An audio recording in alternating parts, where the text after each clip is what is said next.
Hello everyone, this is Shubham and we will proceed from the last chapter where we have left off. So in the last chapter, if you remember, we have discussed about identity and access management, how to create a user and assign it into a group.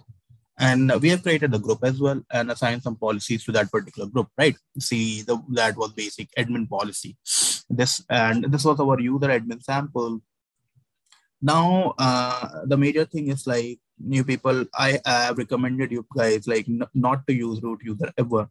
You always need to, if you have been working in an organization, if you've been hosting your website or doing any kind of stuff, never ever use root user. Always should be using a user which has been assigned to a group, which has limited access to everything in your AWS. Now, how do I do that? Because we have created group, but now how do I log in using this user? Because I have already logged in using this root user. I'll show you that.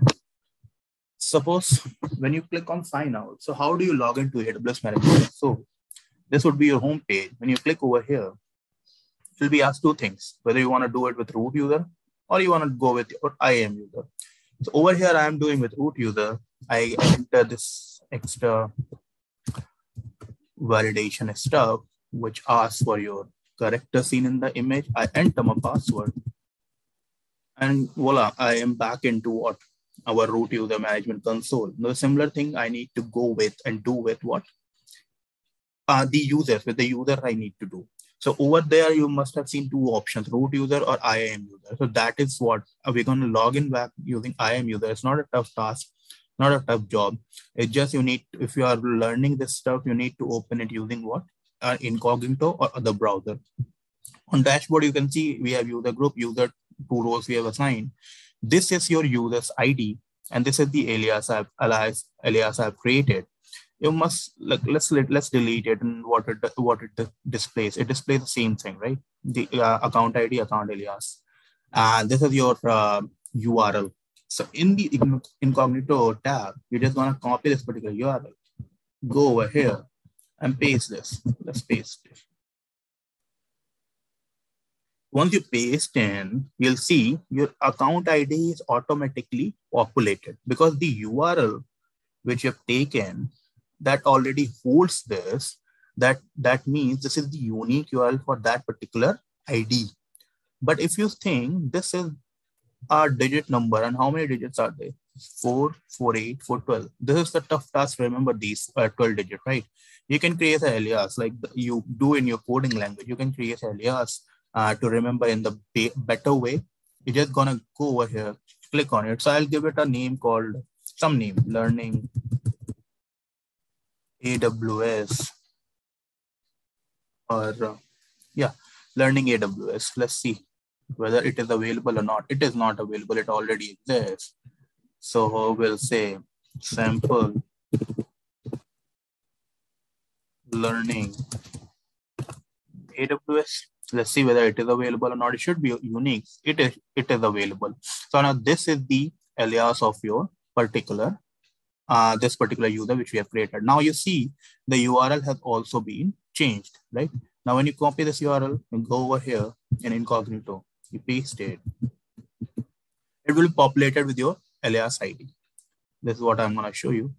See, now it has been populated instead of 12 digits of account, alias ID. Now over here, you will be logging in as what? You will be logging in as normal IAM user. So what is the ID of our IAM user? If you see over here, the normal username is what? Okay, so this is the group I have clicked on. Instead of group, I need to click on user. I need to see what is the username. Username is admin sample. Let's go over there. Admin sample. Let's go to the password and enter the password. We have won it. And see, it has been logged in. Now it is asking you to change your old password. So I'll password, and for this user, I'll enter something new. This has been getting done because some of extra security feature.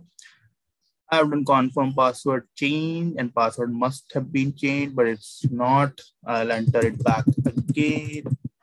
There might be some password policies. Not, let's just do it and see. Where does it lead me? Click on confirm password change. I have clicked on it. And we have logged into what? We are now logged into IAM user instead of root user. So see, admin sample is our root user, admin sample at sample learning -AWS, right? So this is our IAM user. This is our root user. So this is the difference, like, right? And now this user only has the access of this user belongs to that certain group which has the policies derived or designed by or allocated by your root user. So it does not have unnecessary access so that it can delete or it can modify any changes on your AWS server, right? So that is one good thing about IAM, user and access management. Now, what we are going to discuss, this part is done. This is how you do it. The next part we are going to discuss about, we are talking about JSON policies, right? So that I'm going to show you how and what syntax look like. So policies are like what? So we'll discuss about, suppose I've got 5 persons, person A, person B, person C. I'll go in Word and I'll show you. So I got 5 person A, B, C, D, right? Now, what you need to see,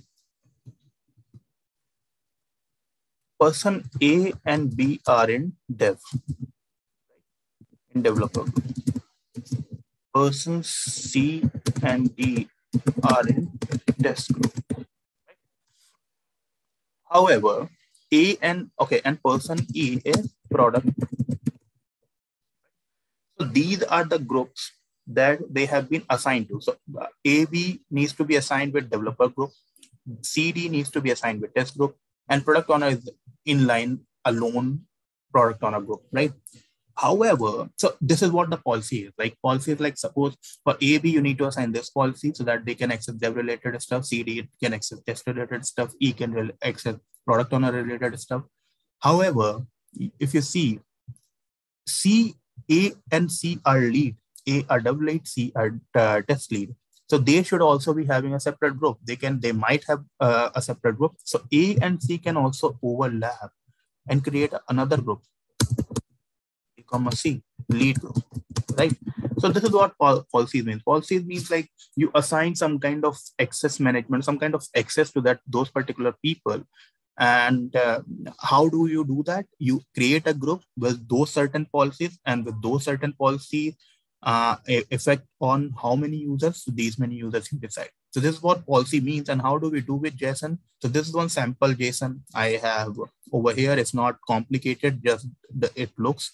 I'll explain you every key what it means. So version means from the date and stamping. So it will show you the data stamping. Why is it old? Because I've taken the sample JSON from AWS side. You can also go and have a look. The statement, under statement tag, you'll see the SID. The statement ID will be shown like this. Then effect of the policy. So this can be either allow or deny. So you are allowing it or denying it. Principle about the account. So which account you are allowing or denying this. So see, it is saying for this root user, for this IAM user, you're allowing this particular statement ID. Now, what action you are allowing and denying to this, like admin access or EC2 access or S3 access, anything. So see, it is saying S3 put object and put object, you are allowing to this particular root user and this particular, like this particular IAM user and this particular IAM user, right? Under this particular root. So this is for these two IAM user, you are allowing this particular action. Action is S3 bucket related stuff, right? And this is the resource. So resource is the list of resources this action has been applied to. So doc example bucket, right? And yeah, this is the condition. Then there can be a lot of things. So how many things can be there? You can have, I guess I've noted down somewhere. If not, I will be posting you for you. Yeah. So you can have in JSON version ID. So we have version, we have ID, we have statement, we have SID as well. We have effect principle, effect and principle is also there. Not principle is not have, but you can have in sample JSON, you can look into action. We have action means like what action, S3 bucket, admin or whatever. Principle means like the account on that you're gonna apply resources and condition also we have. See if it is public read, then so these kind of things. And this is how the JSON looks. And we will see in practical way also that how you're doing it, how you're working with it in your AWS Management Console. But for now, I guess this is the enough data I've provided you guys to go through and to practice. So yeah, very basic, like fifth and sixth lecture, what we have discussed. We have discussed to create a user, to create a group, assign that user to particular group, then create an alias for that particular user, and how to log in with that IAM user instead of root account. But for our lecture, for our course, we will be keep on working with root user because we are in learning phase and we are just learning, right? So this is part, the IAM basics we have learned. Now we are working on this policies, okay? And how does this JSON looks? Now we have discussed about like what each and every node means. We can do it in practical way and we can understand in practical way in our next lecture.